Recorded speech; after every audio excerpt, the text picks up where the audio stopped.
HRN listeners. As we celebrate our 15th year, we are deepening our commitment to giving voice to the next generation of food systems storytellers, and we need your help.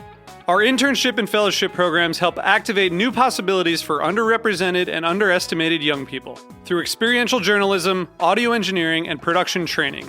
Through these unique programs, HRN helps food equity stewards build essential workforce readiness skills that expand their potential and foster economic mobility. Please consider supporting these critical programs.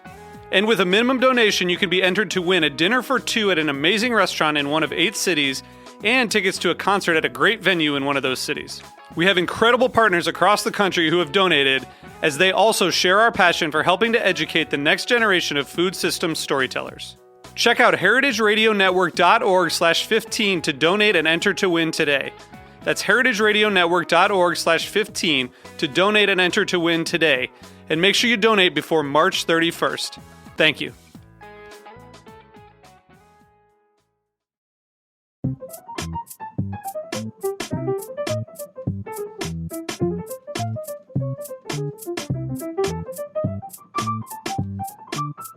Hi, I'm Sam Benrubi from the Grape Nation on the Heritage Radio Network. We're the guys that bring wine to the people. This is Heritage Radio Network on tour. We're broadcasting live from the Le Creuset podcast studio at Charleston Wine and Food.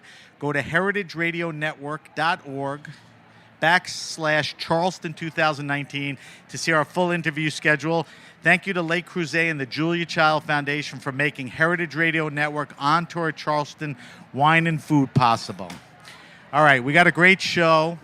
I don't want to toot my horn, but this may be the most fun show of the weekend, okay? All right. We got some cool guys here. We got a lot of wine. Hey, do we have a corkscrew? I think we got a corkscrew. All right, so let's get this stuff open. Yeah. All right. So welcome to the Charleston Wine and Food Festival, our Grape Nation edition. We have a very special show. It's our Sunday Psalm show. It's probably the best and brightest, most talented, coolest wine people in Charleston. Matt Turnstall is the proprietor of Stems and Skins in Park Circle in North Charleston. He was named a James Beard Award Semi-Finalist for Outstanding Wine Program for this year. Thank you. Congratulations. Thank you, buddy. His wine bar restaurant, Stems and Skins, was one of the first natural wine bars to open in Charleston, promoting freaky ferments. We have sommelier Femi Oyediran and Miles White. They are the co-owners of Graft Wine Shop on King Street in Charleston. Both have come through the Charleston restaurant scene, and along with Matt, have created a true wine destination. These guys just celebrated your first year, right? Yeah. Congratulations. Congratulations, absolutely. All right, welcome to the show, everybody. Thank you very much. Let's get started. Let's dig into this. All right. All right, so Femi and Miles, you just celebrated your first anniversary. Tell people what you're doing at Graft, you know, what's going on, what your vision was, and how you're pulling it off. Yeah, I think, Femi and I have been friends for a super long time, and we kind of came together under one vision, and we became friends because we are both kind of enjoy the same things, and I think a lot of that revolves around. When did your paths cross? We met about 10 years ago. Where? At the Charleston Grill. We got hired our first restaurant jobs together. Okay. We were food runners at the Charleston Grill. And we became fast friends, and we kind of independently we got into wine. Yeah, I think we were, we really got along well because we had the same taste in music at the restaurant. Okay. Yeah. So I was like, all right, you're cool, I can hang out with you. Well, Femi was doing a lot of music at the time. He was producing and bringing really cool people into town, almost like a little ahead of his time. And it was all music that I was really into, so naturally, like, that was a really common binder for us. I was only 19 at the time, so wine And wasn't both like, you guys Miles worked for actually, Rick. Yeah, and at the time when I was doing music, Miles had actually introduced me to two bands that had to become like the two of the biggest like artists that I worked with at the time. I had never heard about them until Miles kind of gave me the heads up. He'd be like, hey, you need to book these people. And I'd be like, sure. Which ones? Yeah. All right, so Which cool. ones were those? There was like two. You introduced me to Too Fresh. Too Fresh. And, let's jump. Yeah, and Bird Peterson. Let's Peterson, jump that's forward. right, So yeah. you guys meet at Charleston Place, Yep. the restaurant. You guys work under Rick Rubel's tutelage. About a year ago, I mean, you're good grand friends for 10 years already. About a year ago, and probably some previous planning to that, you decided to what? Pack it in and... It was about 3 years ago. It was about 3 years ago you started planning it was about it? 3 years ago. We, for sure. I had just finished working harvest in Oregon, and my whole family's here. And Femi, I think it kind of reached a point with his career. I'll obviously let him talk, but I think he had kind of hit a ceiling here in Charleston. And we call it like the fateful lunch, where we had lunch one day with my father. That's where you plotted everything out? We had a lunch at actually Bull Street Gourmet, which was owned by his partner. Right. And it was me, him, and his father, and we were just talking about, what moves to make. And, Miles was trying to figure out what he wanted to do. He's a big family man. I think he wanted to hang out with his family as much as possible, looking for an excuse to do so. And we both just started talking about wine in Charleston and where it was at and what we wanted from it. And, it was a long conversation that kind of ended in the resolution that we wanted to create something together. Right. And, and you had to have a vision of what you wanted to execute or what you thought Charleston needed. And in a nutshell, what was that? Well, Miles and I have had such a great time over the years, just hanging out, being friends, and drinking wine and sharing wine with a lot of our friends. So extend that vibe. And and the way we do it is, it's, usually like, we put on some, loud rap music that we love, and, we crack open bottles and we have a good time. And, it's never been about, the wine has always been great, and, our friends don't necessarily always know what they're drinking, but they love it. And, it's the company that we really enjoy. Great wine accentuates great company. But you create the environment for that. We wanted to create a vibe like that. And I think this past year there's been a lot of things that have been really difficult, but at the end of the day, like the program that we're trying to run is amazingly simple. Right. Nobody said it was going to be easy. Of it. And Matt, it's been about 3 years? Just over 3 years, yeah. 3 years. Congratulations. Thank you. Congratulations on the James Beard nomination. Thank you very That's much. a big deal. So and I don't know if it's called changes, but you're doing some things there. I think you're taking a more serious posture towards food. You brought a chef in, or We did, yes. Is that a fair absolutely. description? Yeah. We'd always had, wine-friendly kind of snacky hors d'oeuvre kind of vibe food. Cheese, sliced Iberico ham. Some smaller plates with the 10 seafood has been doing well, has always done well for us and great with wines. But we just noticed we were missing a lot of people that wanted more substantial meals to go when they came in. So they'd come in for a glass of wine and then they'd go for dinner. Or a lot of people come after have dinner in the neighborhood and have something digestif or something along those lines. So we just wanted to try to capture more people for dinner and kind of spread more of that wine-friendly food, Mediterranean vibe food that we have And been the known for. menu's up and running? Menu's up and running, if we for about go there, 6 months. For about 6 months now or so. All right, so we all agree Matt's somewhat of a natural wine evangelist, right? Is that fair to say? I think he's a good wine evangelist. I mean, Yeah, wine evangelist and natural, and you guys are supportive Well, when of, I sustainable, I think low intervention wine guys. Yeah, I think even when I was saying Femi was ahead of his time with music, like if Matt was way ahead of his time, and I think luckily it has caught on like wildfire and in a way that I think is super representative of what's going on in this town, because I think natural wine gets tossed around a lot, and As a term, natural wine. Yeah, I'm sure. not and- sure that's and the term. I think Matt, But- Femi, and myself kind of share a similar vision of Absolutely. that doesn't matter to us. A lot of the times the wines that we enjoy are made that way, because if you make them well, it's a lot harder to make. without and usually singling them out. Yeah. it's The a harder, wines it's you harder tend product to make. Yeah. And I think usually those people are a little more passionate and make a better product, and they just happen to be lower intervention. So if we had to call it natural wine or call it the natural wine movement, the three of you guys are instrumental in bringing it forward to Charleston. Just the way you curate your list, the way you promote it and all that. Does the market get it? Are they ready for it? Are they embracing it? I mean, are we there yet? How does that work? Yeah, very much so. I think I try to shy away from the terms that with undefinitive kind of terms like natural wine and things like that, just because I think we were using the right terminology here earlier, just about wines that we're passionate about. I don't have to drink perfect wine, Right. and I'm okay with a little bit of bacteria or VA or something along those lines, as long as it adds to Yeah, the uniqueness of the wine itself. I think that when you get young people or passionate owners about a beverage, your guests know they're coming into something where they can learn something, where they should try something new, and where they can get behind things that we're excited about. And that's, I think, been the best way to spread the message so far. You feel the same way, you guys? I mean, absolutely. I think that as a retailer and as someone that sells at the bar, I think the intent is the most important thing. And I think that for us, what we try to communicate to our guests or our customers is that we're looking for well-made wines, and and we're honest about the wines that we procure for our place, and I think that we pay attention to the winemaking methods, farming, etc.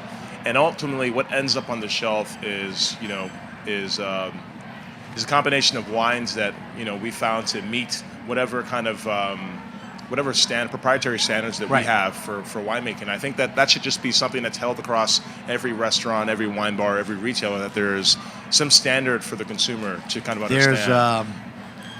There starts to be stories behind the winemakers and the way they do it. So we have about 3 bottles of open wine. During the course of the show, we'll talk about the wines, and hopefully by the end of the show, we won't remember any of the wines. But I want to ask you guys this because you're all uniquely qualified, because you all came from pretty big restaurant programs. Husk, Charleston Place. I mean, those have been leaders in the market. Is it harder to build a small wine list and curate it, or harder to maintain a big wine list? Like I think we have a unique situation here. Like Fig, Fig is the reigning champion. Absolutely. And she has a small list. Absolutely. So is it harder to get that killer small list, or is it that's harder for a guy like Rick to have the big list? What's your feeling on wine lists? I think if you talk to Rick would certainly would certainly herald the difficulty in creating a small list, because you really do have to have more intent when you place something there. Like, what are you trying to to communicate by having that wine there? But I also think that there's a great deal of difficulty to managing a really large list that they have at Charleston Place. And, so that's the hard part of keeping it eclectic, and and when you have like a place at that hotel, you have so many different types of consumers that come from whether local or out of town.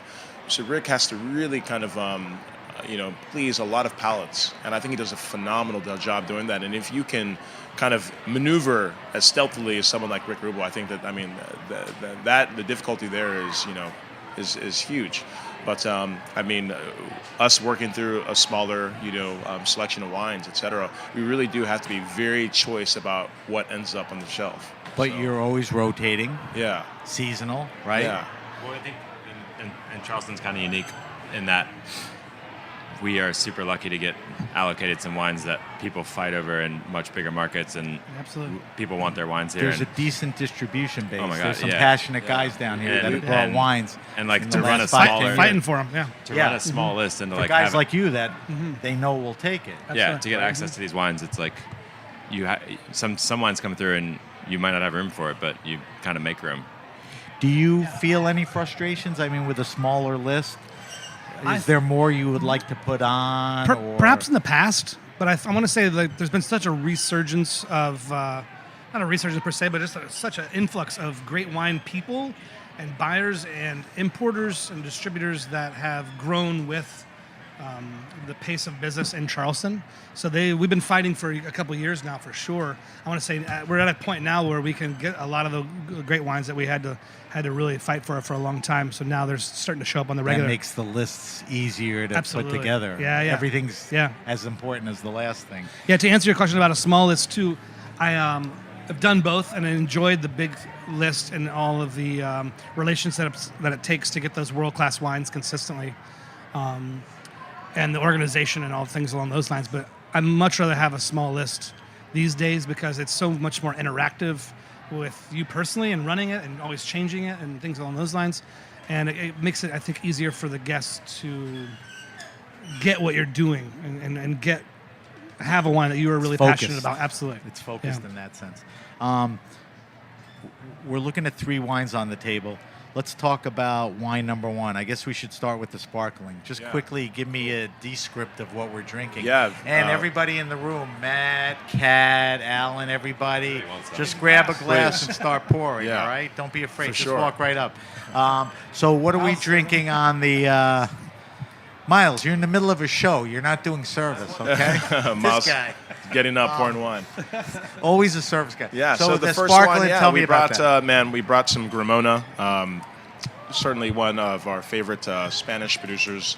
I guess they were formerly a Cava producer, but I think they're leaving the DO. But the wines are remarkable.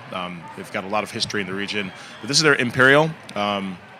Wine's been aged for, I think, 60 months on the lees, but it's just beautiful sparkling wine. No matter the appellation, you can't help but to appreciate this wine. It's beautiful. I thought it'd be great for a day like this. What so. are we talking retail? Ballpark. You don't I have think to be precise. 39, I think 36. Yeah, 36. Yeah.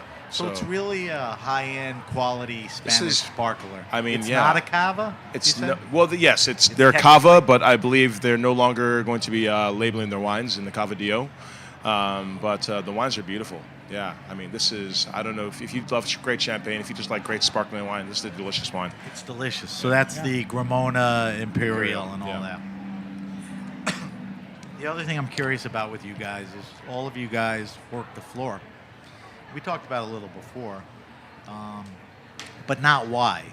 What's the compulsion where you finally throw your arms up and you go, F it? You know, where you and Miles have been sitting having lunch and we got to get out of here. Is it the hours? Is it fulfilling aspirate? I mean, why do you leave the floor to go in and ironically, all of you are in, you know, a retail kind of a concept place. Oh, we haven't left the floor. Well, we haven't left the floor. Restaurant yeah, floor, yeah, you restaurant know, floor. Fine yeah, dining where for you're sure. working for Fine someone dining. else. Yeah, we're not selling So entrees. you're in retail Right. and you're in service. Sure. So Yeah. the hours suck. Yeah. I think. But is it to do your own thing? Yeah, I mean, I think that's a huge part of it. I think with certain restaurants, I think, unfortunately, you know, and this is probably an overgeneralization, but like the industry, there's only so many steps on the ladder you can go up before, and I think a lot of times people are probably underpaid and overworked and underappreciated when you get up past that level of being on the floor. And there's really only like one avenue you can kind of take. It's either risk it and kind of try and do your own thing, or switch industries. Is that where you were at?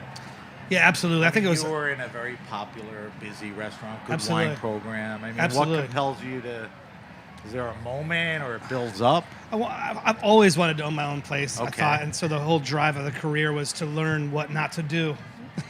On other When people's you dime. you get paid for it. Absolutely. But yeah, there was a passion to share what the wines I'm excited about with people. There's a passion to play the music that you want to work to because you're so tired of listening to other people's playlists during service. Yeah, for sure. You know, You know, create that vibe. Kind yeah. of thing. You know, I think ultimately, you know, what we're all trying to communicate is that I think, and what I love about STEMS as well is that I think the energy needed to change around wine in Charleston. I think that if you came to this town a few years ago, I mean, great places to drink wine, but every place I think was very relaxed and very calm place to drink. And I think that wine can be really exciting, it can be high energy, and we needed something to kind of reflect that because Charleston's a very high energy town. You know, we come in, we're in good spirits, we celebrate. I think you're being very kind too, Yeah. because you described an environment that existed, but that also existed with crappy wines. Yeah, I mean, for it sure. was guys like you and Right, Matt exactly. and Miles that, you know, curated and are bringing wines to people. Yeah. So that's an important. But also, thing it's a too. different experience because people are coming to town now and they're saying they're going to, you know, all these places that now, you know, in Charleston have great wine, but also great people behind that are selling the wine. So the experience is different because everyone's excited. They're like, we're going to go to STEMS, we're going to go to Graft, we're going to go to all these places. There's Yeah, it's- destinations. it's- There's it's a killer destinations weekend. now. It's more handcrafted than it is Yeah. corporate crafted, sure. perhaps, or It's something so like that. cool to hear like people come into Graft and sit at the bar and be like, "What are you doing this weekend?" And they're like, "Oh, well, you know, we're gonna go plan a trip to Stems and Skins and have dinner up there." And it's like, people are hearing someone plan their trip around wine in this town is not something you would have heard 5 years ago. Yeah. Well, we Absolutely. also have to give Matt a little props because you guys opened up a year ago in a very hot neighborhood. I mean, Yeah. there's a lot of good We restaurants and got people are moving. super lucky. With This a lot of- maniac 3 years ago goes to North Charleston, right? And Yeah. figures something's going on here. What happened yesterday in by you in Park Circle? St. Patty's Day drunk fest of 20,000 people. There were 20,000 people. Yeah, Oh man. That was yesterday. that was yesterday. Yeah, It's yeah. pretty good. Did you work last night? All day. Yeah, that's right. That's a He's good. like, That's a good screw one. the festival. I got screw the festival. I got 20,000 I had to people stay home outside my yesterday, front door. You got any Bud You Light? got one in each I hand. had a green Bud Light yesterday. Bud Light? Sorry, Yeah. I won't tell everybody that. All right, so we talked about the market. I think this is a good segue. I think you guys are pretty good barometers. In your mind and observations, how has the Charleston market changed? You know, initially in the wine thing, and then just in general, last 3, 5, 10 years, what are you seeing? Are you seeing more sophisticated consumers, overcrowding? I mean, what are the things that resonate with you? I mean, yeah, I mean, absolutely. I mean, I think things are great. I say this all the time. I'm thrilled that we have so many great places to talk about wine in Charleston because, you know, one of my favorite people in music is Questlove, and he talked about how the Roots could not succeed without there being a movement of like Mos Def, Erykah Badu, and all these people together, you know, coming up in the game. And it's the same thing with Charleston wine. You can't just have one person doing wine. You need to have several that are preaching so that people can get with it and see that there's a movement. So Stems, Monarch, Go Cheap Cow, us, Wine and Company, you know, et cetera. All these places that are doing Edmonds Oaks Exchange, doing these great things with wine is great because also for restaurants, working at the grill, you know, if I went up to a table, I had 3 minutes to figure out, you know, tell them about Barolo and get them to drinking a wine. But, you know, if there are fantastic retailers that are doing the work during the day, I mean, it makes it so much easier for restaurants to sell great wine. So I really think that we really needed the movement that we have going on in Charleston to make sure that people are drinking better wine. I agree. What changes? I mean, you've created change by moving up north, but what do you see that's changing in the customer, in habits, market? There's just much more a dynamic aspect to eating and drinking in this town, I think, than there has been a long time. The game Young, bar has passionate, gone up. Absolutely. And I think that the guests know that, and guests, when they're coming in to visit all these great places, they don't say, hey, they don't sit down and say, hey, I like this, I want to drink this. They say, hey, what are you guys excited about? And So that's the nice thing is, if you go into a Monarch or you walk in there, the customers come in with open arms and say, Absolutely. "What should I drink?" And all Absolutely. that. We would want to explore, and like, I think one of the funniest things that I've noticed is we have these kids, and they got to be in like their late 20s, and somehow they know the exact moment when the Cornelissen at No Wines come in, Love it. and they call us up and they go, "Did you guys get these wines in?" And we're like, "Yeah, how'd you know? Like, these just got delivered today," and they'll come and buy all of it. And it's like, how do you like know about this super geeky natural Edna producer, but like B, they're gonna come in and they want to buy it all and they want to drink it all. So That's it's like, awesome. I never thought that would happen. It's the Instagram. It's like a sneaker drop. I like, want kids waiting on to the ask door. you about that audience, but before we do that, let's talk about the Laison à Dédi. Yeah, from All right, so this, to me, it looks like an orange wine. Break it down for us, Femi. yeah, there's certainly a bit of skin contact here. This is from, I mean, I think I'd probably say for all of us, one of our favorite producers in the Jura. This is from Jean-François Ganevat. And this is a unique wine. There's not vintage, it's a vin de France. And there's about, it's a blend of Gewürztraminer and Savigny from the Jura. Some crazy yeah, grapes, man. aged in barrel for about 7 years, blended with some, I think, skin contact Gewürz from their friends in Alsace. It's a pretty delicious wine. It's got lots of texture, flavor. It's super complex. Let's just spend a minute on it. Just you guys are the experts. On the nose, what are we getting on this? This wine is extremely unique in the best way. It's almost. What do you get, Maddie? Fruit-wise, I don't know, pineapple, kind of tropical aspect to it, to a certain exotic. Yeah, Yeah, very very exotic. exotic. Yeah. Does that follow? Yeah, I've since texture is more forthcoming than any other part of the wine. I get a lot of candied peach. Yeah. There's some, orange rind. Fruity in a good Yeah, way. honey, like honey, chamomile. Flowers, like, What do you Yeah. pair this with? Man, I think a good day in Charleston with Sam Okay. Benrubi. So if you had to go beyond a good day in Charleston and did food, what kind of food on a good day in Charleston? There's a tent like on the other side of the festival here that has basically just like torn apart a wheel of Parmesan, and if I could grab That would some be of good, right? The sharpness of the cheese. Choucroute. smoked meats. Yeah, Yeah. I Now- think that'd be terrific. Yeah. Is there a consensus among us, as Matt would say, this is a freaky ferment of the group? This is a really good wine. This is a really good Really wine. good one. You know, But here's what I'm afraid of. And when you talk about real wine, natural wine, I think a lot of people would love this, and I think some people would be freaked out by it. Absolutely. sure. Absolutely, yeah. 100%. I mean, it's And that that's type like- of wine. that's so just you the way it as goes. servers and curators have to read The guest. the Yeah, guest. yeah. well- and this may be a home run or maybe a punch in the Yeah, head. there's probably nothing in between for this wine. You love it or hate it, probably. I think when people come to your spot, they expect, in a good way, to like drink more wines that are like off the beaten path and maybe something that is a Yeah. little bit different. So and they're when they expecting. come, They're ready for you know, that. we are in a more, we're probably in a spot where we get a lot of overflow from people that are dining at Leon's and Melfi's and Little Right. Yeah. Jacks, and we have a lot of people that come in that want to drink something more traditional, but we little more do this one traditional. orange wine by the glass, and everybody wants to taste it. And it's amazing because it's there's never a middle ground. It's always like, wow, this is one of the coolest things I've ever had, or wow, this is one of the worst things I've ever had. Right. And it's like, okay, cool. I'm It's- glad you got to try it's it. and all we in can, or get the we F can outta find the here. barometer of like what you like. I get But that. it's all in this. It's all for the good fun of like having people try new things. And it's like, do you want to taste it? I'm happy to. But another example, too, of a producer that's, I don't know, maybe never been in Charleston before, and maybe last year. So again, about wines Yeah. just Yeah, came. these for the wines, first time, they yeah. don't. You don't like. I mean, these wines he's aren't around. Outside of Charleston, he's a rock star. So Absolutely, it's yeah. happy to It's bring a in guy South in and have Carolina. him tour in this they, market. we just right? never available, so it's Yeah. it's great to share. And you're the guys that are going to get it. Yeah. Miles, you alluded to this before. Charleston's definitely a college town. Not big drinkers because of legal age. But it's a young town. I mean, is it a millennial town? Are millennials shaping the market, you know, as far as eating habits, wine habits?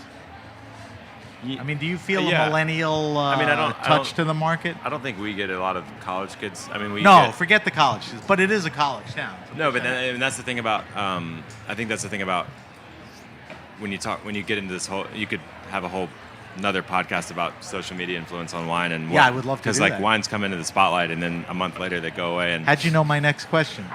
But talk to me about how is the market getting younger? Are they millennials? Do they spend money? Are they interested? Do they give a shit about the story? 100%. People, I think the millennials, i.e., people younger than us, they want an experience. They want to be a part of it, and they want to learn, and they want, it's not like they want to be taken care of hand and foot. They want to actually be a part of it, and I think that's hugely important to why all of our places are successful, because it's not like, hey, come in, we're going to take care of you. You don't have to think about a thing. They're curious. They want to know about it, and they've read about certain wines that are happening in certain bigger markets, and it allows us to experiment a lot more. And it's like people are open to trying new things. It's like, you like Sauvignon Blanc? I don't have one by the glass, but I've got something that you might not have had, and you're probably going to like it.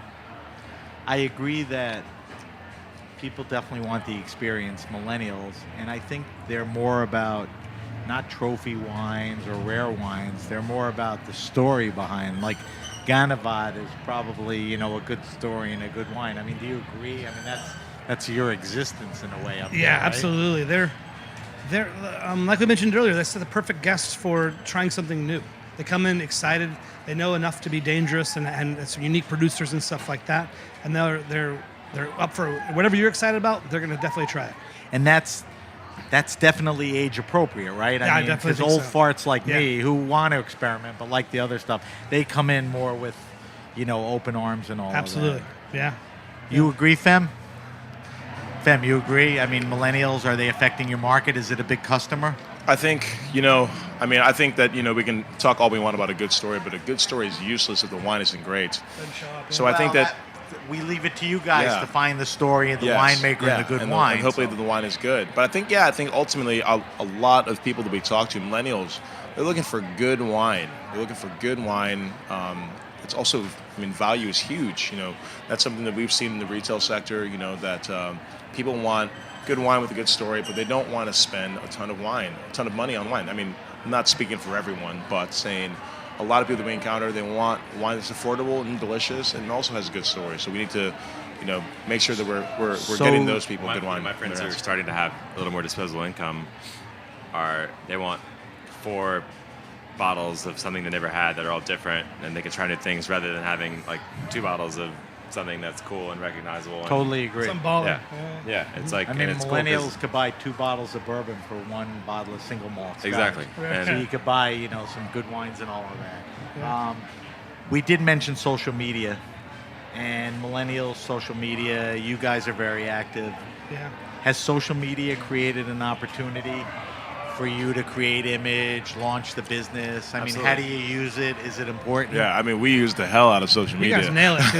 You nail it too. I mean, we have a good You time. ain't bad. Miles and I, we have a good Tell time. me how. I mean, what you do and Man, what works. We just try to relate to people. That's all it is. I mean, don't you throw a post out and you get 180 Yeah. likes, and you throw another one and you get 500? Yeah, that's so You okay, look man. at it and Amazing. go, wait, what did I say or do? That's- I'm No, like, it's what works? we've sometimes figured out. It's like anytime that someone's like, if Femi's face is in it, or if my face is in it, like, or if it's like a bottle of like the cool, if we had the coolest wine possible, and it's like this beautiful picture, if someone likes it, they're gonna like it. But like, if it could be, I could be holding up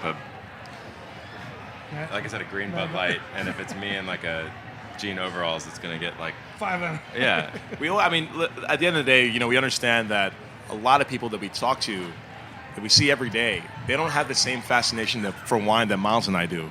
So whenever we post, we keep that in mind, and we try to allude to something that they can still relate to if they can't relate to that specific wine. Because when you're posting pictures of wines on Instagram, people can't taste labels. They can just see the you art. You can't go too inside either. Yeah, And they can't see the art. If I were to do a post with this bottle, I'm sure a handful of people that would recognize it would be like, "Wow, that's really cool. They're drinking Ganavat." And What are then you 90% of our 90% of the people that What see the it hell's that? are So we try to find something in it or around it or around the idea of drinking it that can relate to the 90% of the other people outside of Psalms. Because Psalms are going to see the label. They're like, oh, that one's great.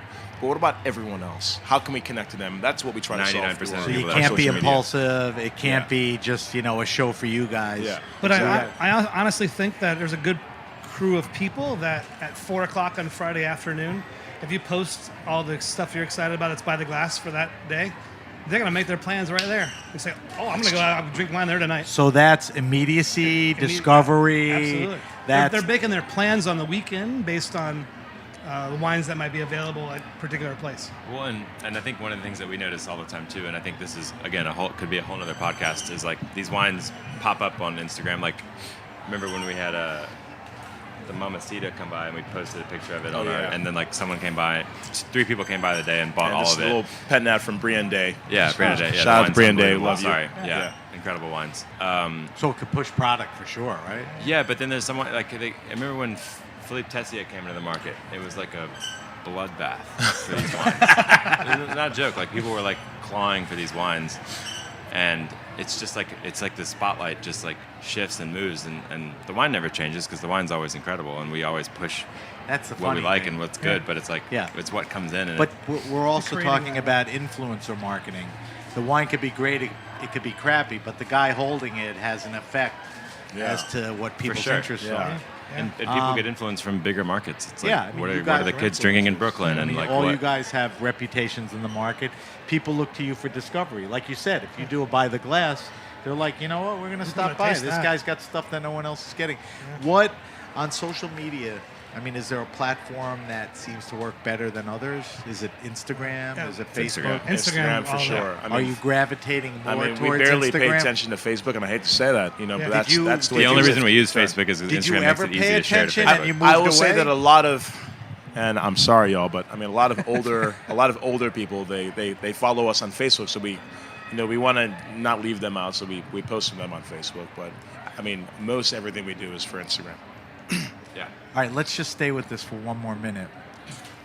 Do you guys try to do video, or are you too lazy, or because the word Too is busy, It I is- think no, is no, no, the it's the not word. word video. is It's not even video that. on It's not even that. like Like- Instagram works better than Man, anything. the not even response on video on Instagram is like so Whoa. terrible. It's It is? appalling. Stories It's are appalling. No, not stories are great. Stories are great.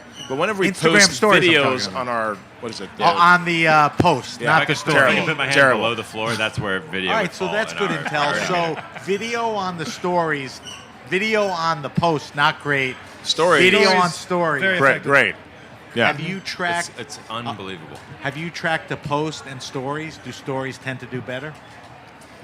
Well, we don't really know how they're doing because when I you think a lot of people mindlessly just like scroll through them. people mindlessly scroll through them, but you see whether or not people are paying attention when they comment or if they like something. So Part of me, different, when I actually sit down and try and evaluate all this stuff, it pains me so much because it's like how has it become that this is the thing? But, it's unbelievable. Like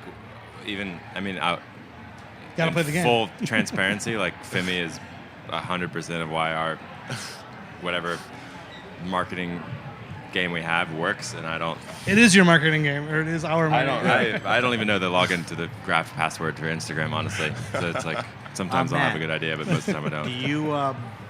Do you have any kind of regiment, or you try to post a certain amount of time, certain days of the week? Like you said, Friday you'll do a BTG by the glass. Yeah, honestly, I used to have more than I do now. I think that I'm always trying to think of another way to present an aspect of the bar we want to showcase, and so maybe spreading it out from just wine to food stuff to music stuff, and just constantly promoting all aspects of the bar, and not just bottle shots. That's the hard part, because I could take a picture of me like jumping in the air with doing something stupid, and it's going to get 1,000 likes, or I could try to actually do a post that's relevant and informative, and it doesn't do that well, and it's like you have to find the happy medium the mixture between. Of them. I guess you have to do a little of both. Exactly. You want to finding keep that happy people medium engaged. is difficult. You want the likes. Yeah. You got to show the cool bottle. It's all about figuring out how to do a balance, and that's something that we try to do every day when we post. We try to figure out the balance of what we're putting out.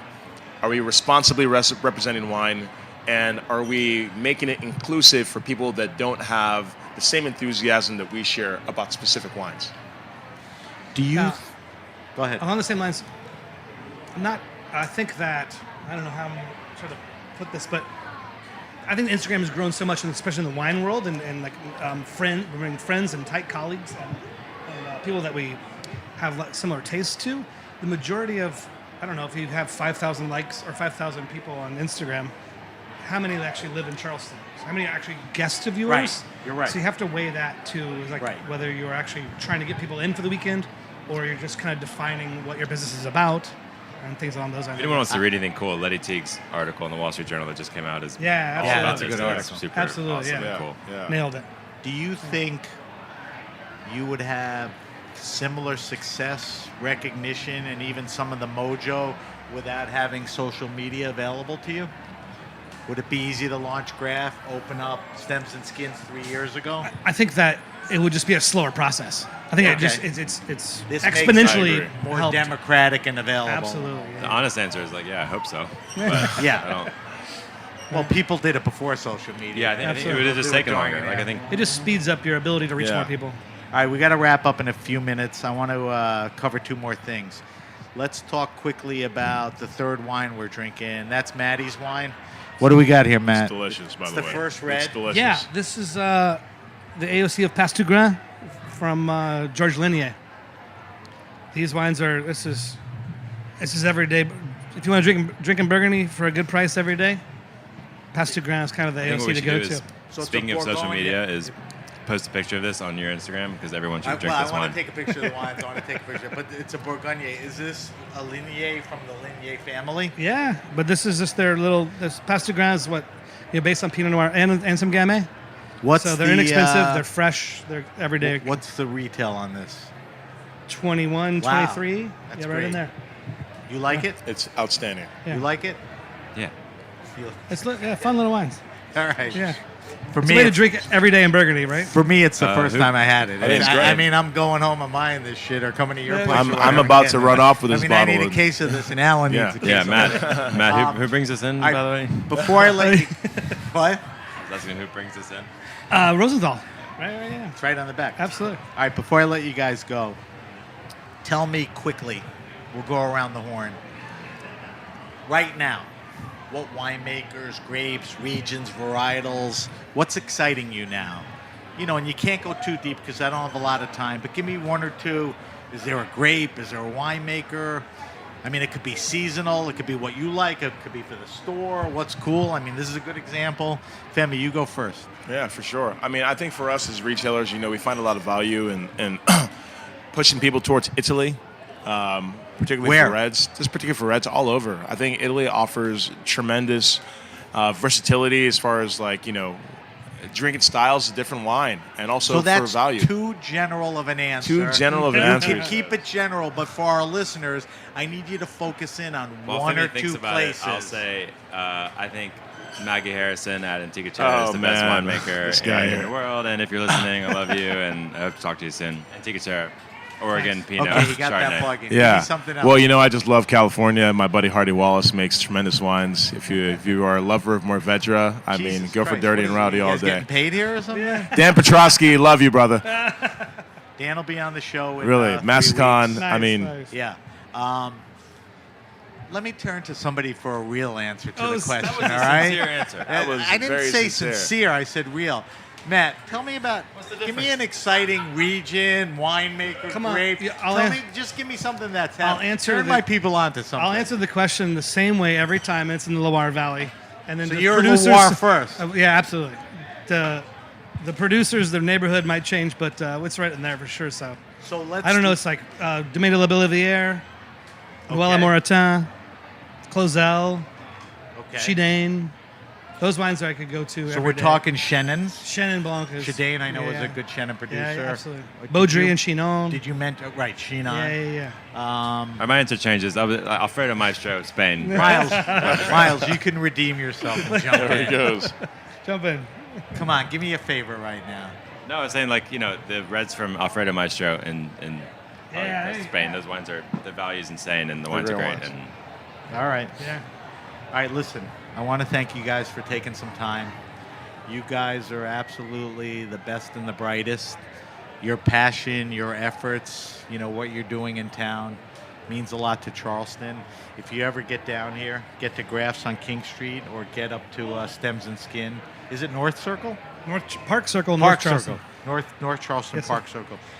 Get up there. So I want to thank Femi Oyediran from Graft, Miles White from Graft, and Matt Turnstall from Stems and Skins for joining us. Congratulations, Matt, for Thank his you. James Beard Big ups. nomination. and new restaurant in 3 years. And New Wow, chef. that's right. Congratulations Thank you. to you guys for So your excited one-year for that, man. anniversary. Matt's also opening. a Maybe he'll restaurant. give He's you being tips humble. on how to get a Yeah. James Beard nomination, but I'll leave that between you three, all right? Yeah. Well, thank you and for your attention, for sure. Listen, for every listening. time I come here, I'll be glad to have you guys on. Oh, yeah. Let me wrap this up. Thank you to Le Creuset and the Julia Child Foundation for making Heritage Radio Network on tour at Charleston Wine and Food possible. I'm Sam Benrubi from the Grape Nation on Heritage Radio Network. Heritage Radio Network is a member-supported nonprofit based in beautiful downtown Bushwick, Brooklyn. Listen to over 10,000 episodes of food radio podcasts and become a member at heritageradionetwork.org. And don't forget, we're going to be posting these shows on podcasts, so they'll be available at your, leisure to listen to anytime, on the road with Heritage Radio Network. So again, thank you guys for coming in. Great show.